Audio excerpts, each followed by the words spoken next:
we are going to transition to listener letters, one of our favorite parts of the show because it's so much fun. Every week we attempt to give some real advice for real life scenarios sent in by our friends, by you guys.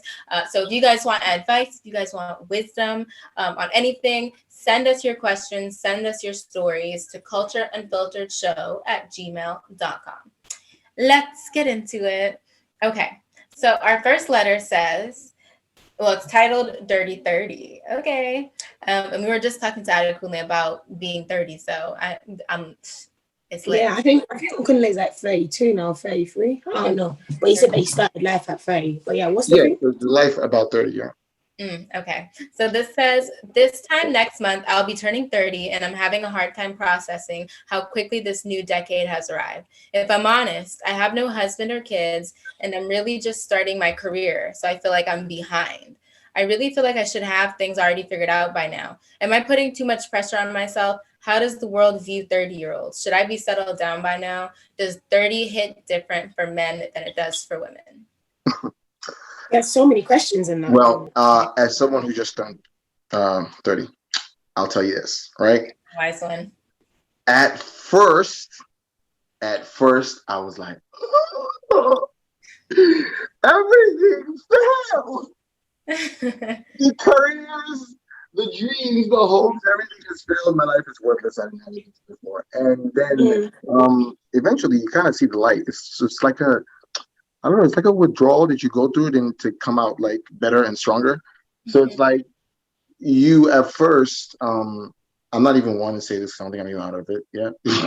but at first you go through all these emotions about all the things that 30 could be, and then you realize that none of them are even yours, right? Because if you're not there yet, it's probably because you lived your life in a way that wasn't heading in that direction.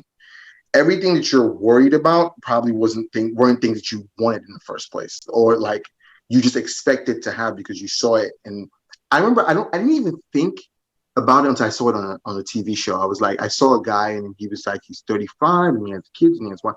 And I started thinking about it and I was like, these are not my thoughts. I'm watching it and I want it. I desire it because it's on TV, but that's because this is what it should be. This is what I'm told it should be, but it's not the same case for everyone. Everyone doesn't have that story. Some people are happier at 40. Some people are happier at 50. You know, it goes at different levels. Some people, all the things that you think that you should achieve now, some people do those things at 30, and then they spend 10 years unhappy and then find out that they got their happiest at 40. Life is tricky, especially when it comes to those middle stages. That 25, I think that 25 to 45 so far, because my dating spectrum has never been very limited. It's been very quite, a lot of range. This guy. because of that, I've seen the perspective of everyone from the 50s to the 20s. So it's kind of like seeing all those perspectives and seeing all these like views on life and understanding that no gap is even satisfied. Some people will have the kids and the husband and then say that like they had to leave it all because they just weren't even themselves. They weren't even in it. Some people will have maybe the kids but no husband and feel unhappy. Some people will have all of the youth, all of the beauty, but desire all of the kid and all of the husband. And it's a mess. It's just we're all just trying to get these things that we projected on ourselves, and it just in the end causes us to be unhappy and look at everything we have as less than. But I just came to the point where I had to realize that I had to count my blessings and the things that I consider to be successes. I always wanted to be an artist. I always wanted to live in New York City. Those things have happened, are happening. But in the end, I ignored that to look at, I always wanted to like drive that car or be with this kind of girl or go to these kind of, but those things were not me. They're not me. That's why they're not here. And that's just the bottom line. But where is my happiness rooted? What do I live with day to day that keeps me optimistic and chipper?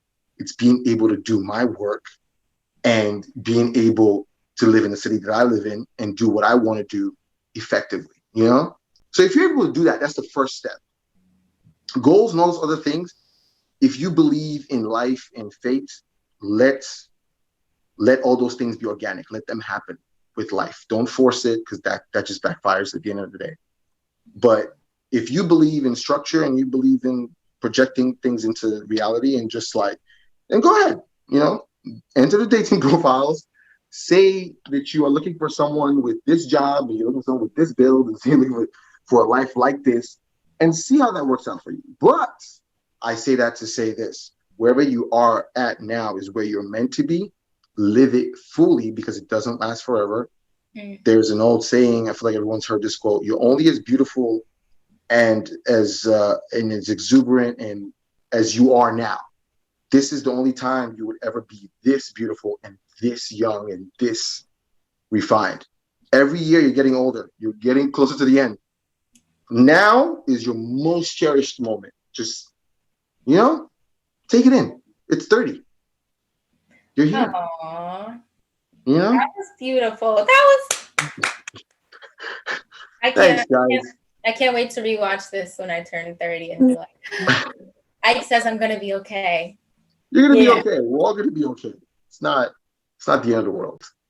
Yeah, and I don't actually think there's too much to add to that. And I feel like just in terms of just getting to a new age, is my birthday actually real soon, by the way. You guys sending me gifts, by the way. It's 11/11. That's like, ooh, that is a very cute date. Well, can I go a little bit deeper?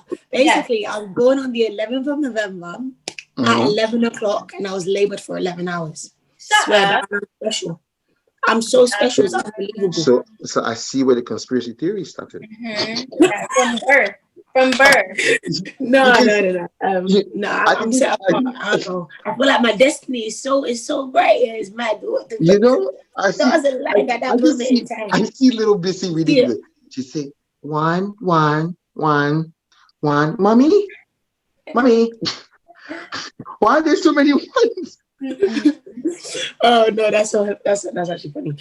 But yeah, when you're entering a new phase or a new year, you always not like reflective, but you're always like, oh, I could have been here, or I could have done that, or based on societal norms or pressures that you face either in family or with seeing everything going on outside, especially on social media, because people portray this not fast life, but oh my gosh, they bought a house at 22 and it's this big. Look at my keys. Oh, I got a Tesla at 25. Oh, I've only had my business open for 2 months and I've raked 1 million. There's like all of these things, and even though they may not be projecting their pressures on you, you kind of subliminally, unconsciously take that into your mind as well. Like, oh, they were able to do that at such a young age, why haven't I?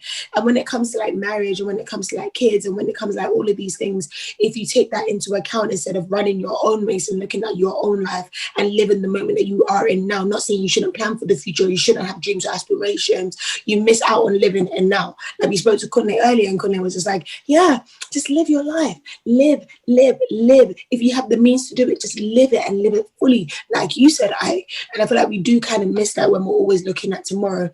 And the funniest thing, that we're always looking at tomorrow, but tomorrow isn't promised. So why can't we just focus on the now?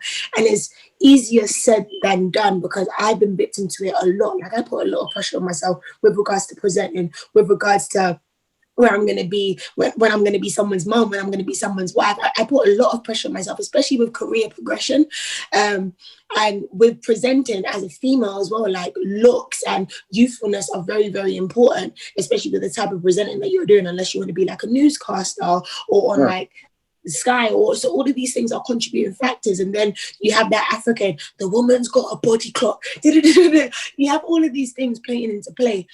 So I can't say she's wrong for feeling like she's left behind, in terms of, because her peers maybe have bought their houses, have got married, do have their first kids.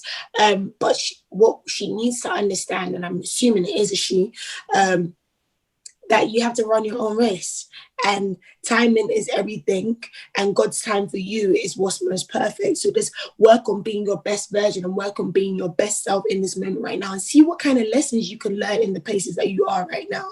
If it's a perspective shift, if it's just understanding and trusting the process, if it's just being fully yourself in this moment in time, you can learn so many things in operating in the now instead of focusing on tomorrow, because that will take away the joy of today, and you just be like very upset, and I'm saying that from experience, because all this week I was just like, bro, it's your birthday soon, have you even achieved what you needed to achieve? But it's like, What is it that I needed to achieve? Start looking at things in retrospect. How far have I come and what do I have? Not what could I have? How far have I come? How much have I grown? And what is it that I have right now that I can be so grateful for? Because every new year is a blessing. Every day, every moment, every second is a gift. And we should really cherish it like that instead of squandering it, just being like not hopeful for the future, but sad that we're not where we want it to be. Because like I said, where you are right now is where you're meant to be. And you just have to make the most of that and learn what you need to learn from this moment. Yeah, plan, of course, for the future. Plan. We need to plan. But live in today and it will serve you better. And she also asks, does 30 affect men more than it affects women? Does it hit different? Yeah. I feel like it depends on why she's asking that. So if it becomes like, let's say, for example, we're going to talk about dating, right? I feel like 30 for a guy isn't that old, quote. I'm not saying 30 is old in general for a woman or a guy, but based on societal norms. I think men do the same thing that women do. Sorry, same thing that women do. Men just do the more bravado, the egotistical thing version of women. It's like women are more vocal like this, like, hey, it's 30, like, oh my God, like, everything's not working. But like men, this part of us is, oh my God, it's 30, everything's not working. It's like, suppress that shit. Yeah. But even with that, like, the dating thing or just suppressing it, like if you're 30 you can date someone that's 25, 24 if you want, right? You've got like and I know, but you've got like a range, right? But when a woman gets to 30 she may be like there's not, people won't really seek her as an option or as the first option because she is on the older side. Not saying 30 is old at all because it's not even on the older, it's just much more. It's actually much more because of this. It's more to the anxiety, the age anxiety, because she's still dealing with the age anxiety. Yeah. It's not primarily because of you and the older, it's more like just the fact that the worries are different. Exactly. When you would be able to, if you're doing someone who's 24, 25, when you're able to just do like just pop in, pop out, surprise out, like versus someone who's kind of like, hey, I'm 32, you can't just do that. It's kind of like, whoa, every day, like, are we gonna run through the fact that you're in your 30s every day? Like, that's but is that how it is? I don't think that's how it is. Is that how it is for ladies that are in their thing? I'm in it. Yeah. As someone who's in it, I'm telling you, women in like that, it becomes like and men are just kind of like, oh, I don't want to deal with that. But it's like, for me, I always say like, it's a little weird to say that you find women in your age group more difficult, so you go to younger. It's just like, it's a bit R. Kelly-ish, but it's true. It's kind of talking about age gap. Did you guys see that picture? Sorry, Claire. But did you see that picture of Diddy and that 18-year-old? No. What? Who? It was speculated that they were on a date. She was in her bikini stuff, and he was in his like swim trunks or something, and they were on a date. You know what? Honestly, I see it as money and power, man. Money and power. No, but if you think about it, he just turned 52 or 51. She's 18, bro. Was it Lori Harvey? Oh, wait, no. It wasn't Lori. It was another new thing. That looks 2 days ago. I see. Oh, you're Googling it. Look at it. Google, baby. Google me, baby. But yeah, Claire, what do you think about Dirty Faye? Sorry, what do I think about what? Dirty Faye. Oh, I mean, what did Adekunle say? Just live. I think what I realized, like, of course, we thought Corona was going to be like a 2-month shutdown, but now it seems like most of us have celebrated a Corona birthday. And I think it's like, at this point in life, just be thankful for another day, another year, because it's definitely not guaranteed. And it's like, a lot of people have had moments during this COVID time and, just realize that like timelines, it doesn't matter the timeline because globally, everybody was affected. So many people had goals to go crazy 2020 and Corona was like, absolutely not. So I think it's like, just the only thing that you can be in control of is how you decide to live your life. And so honestly, I heard that your 30s is just like your 20s with more money and more confidence. So embrace it. You know what I'm saying? I think it's going to be a little shock in the beginning, but it seems like there's a lot of room for embracing your new self in that new decade. Yeah. Don't worry, girl. You got it. Take your time. You got it. You literally got nothing but time. Okay, numero dos, number 2. This letter says, I recently just graduated from college with a bachelor degree in journalism, and it has always been my dream to move to New York to pursue a career in entertainment journalism. I recently told my mother that I was beginning to interview with companies in New York and would be attempting to move up north within the next 2 months. My mother didn't take this information well and said that I was making a careless mistake by moving to a dying city. She asked what was the point of paying the high cost of rent without getting the real perks of being in a big city. I strongly disagree, and this is the best time, and think this is the best time to move, as rent is now much lower than it usually is. Please lend some advice on what I should do. I'm the New York guy, right? So yeah, I was like, you go ahead. It's really tricky because you know how Jay-Z has that line in where he talks about how Dumbo used to be really like cheap, like so freaking cheap, and now you can only get a Dumbo like house for like $2 million, but back then you could get it for like $200. Like he basically like that's I don't even think it was 200. I'm not sure, but like he basically says it was dirt cheap, and now if you invested back then, now you make millions, right? Mm-hmm. So it's a matter of perspective. So it's like saying that New York is a dying city is assuming, right, that Corona is going to last forever and the city is not going to rebuild. And that's weird because there's a lot of outdoorsy tourist attractions that are going on. And I still see people coming in with their freaking matching T-shirts, you know, like, oh, it's like I'm still seeing these people on a daily basis, like all this foot traffic. And I'm still like wondering, like, okay, so I guess everyone's just waiting for the rent to get cheaper, and some people are just waiting for an opportunity to like grab. Especially right now, a lot of the real estate agents are it's not as racially intense as it used to be before. Now they're giving a lot more opportunities to Black women. It's like there's so many opportunities to open up. Oh, we have this, we have that. So it's like, and I'm assuming this person's a Black woman. So more than likely, yeah. Yeah. So like I'm thinking like it's basically just seizing an opportunity. It's not as much as moving into a dying city as it is just. And again, New York comes with a moral like about people, depending on where she grew up or where she's from. If you want a change of pace, something a lot more different than what you're used to, there is some benefit to being in New York. There definitely is. So I would say, yeah, it's a go. Those of us who are still in it and waiting for it, we're waiting for the rents to go down so we can move into better places. And I'm gonna be here for a bit. Yeah. And I think she does come out of college. She doesn't really have that many responsibilities. So if she wants to take this risk and get a job and pursue something that she loves, she should go forth and do it. I feel like her mum may have some pushback.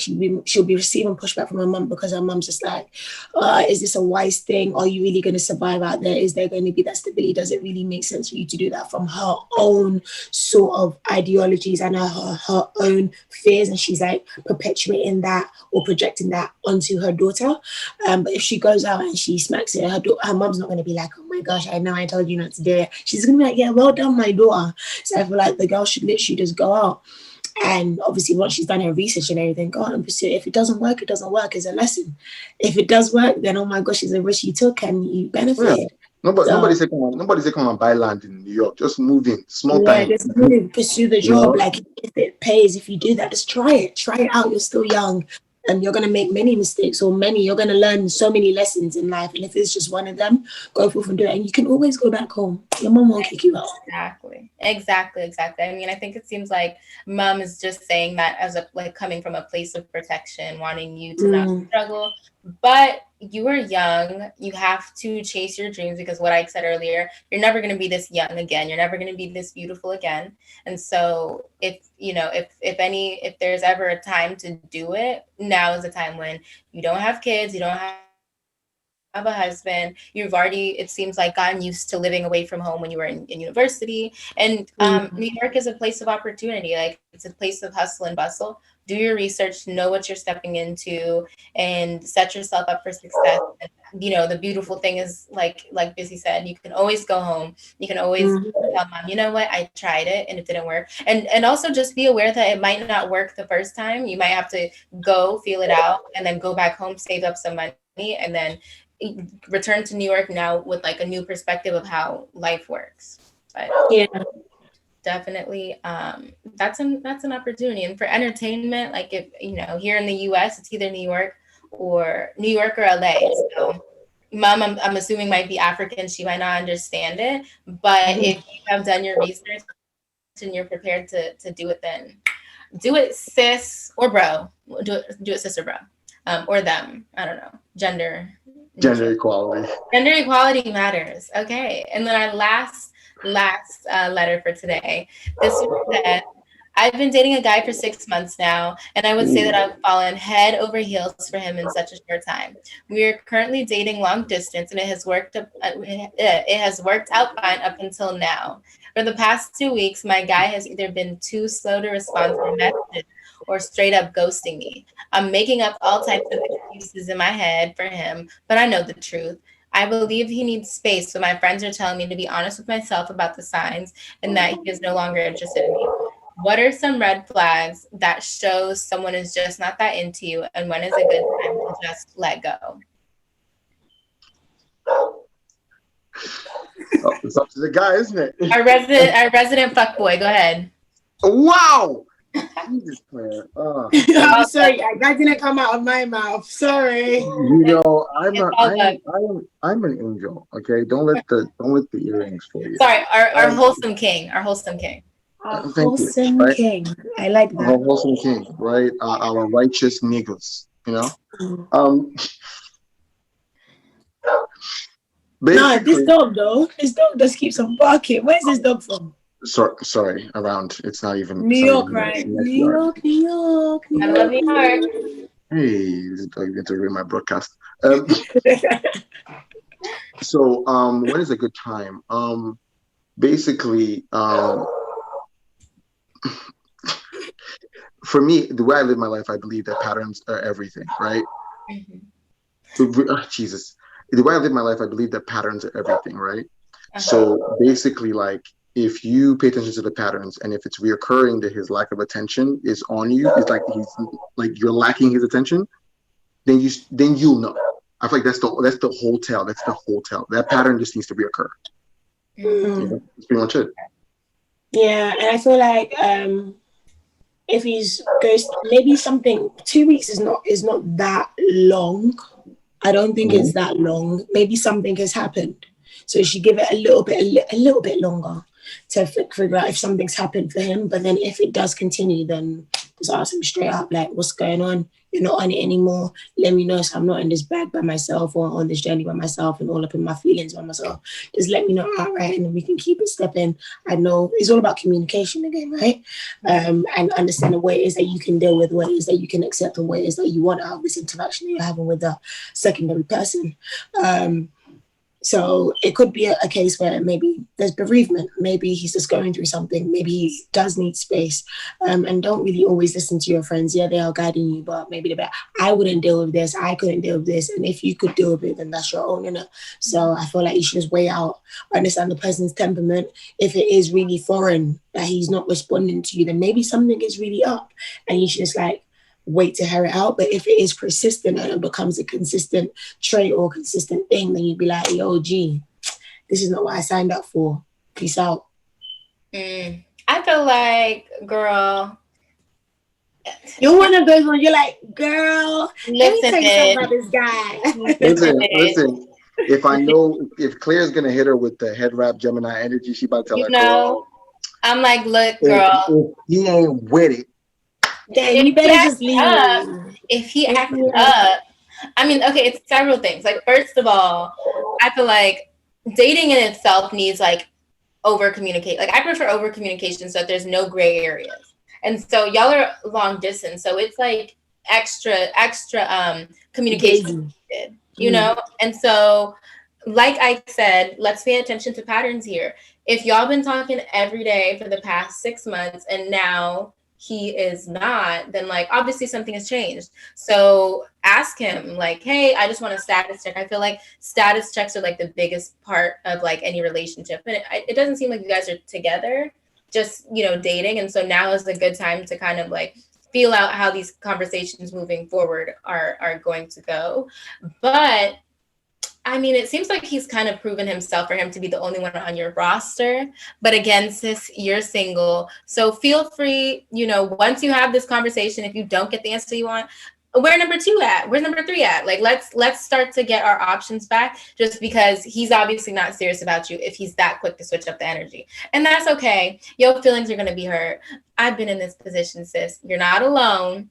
But you also owe it to yourself. You owe it to your heart to be valued and priority for somebody. And sometimes feelings change and it's going to suck. But, you know, just try to handle it like a big girl. And a big girl involves over communicating. And then whether you get the answer that you want or you don't want, act accordingly from there. But we're not begging for no niggas time, no niggas attention, no niggas anything. So that's just that on that, period. I mean, take it easy. Don't be saying that we're not begging for no niggas time. You don't know. I'm like, it might be the time you need. Oh my gosh. I mean, okay, well, yeah, that's our last question for today.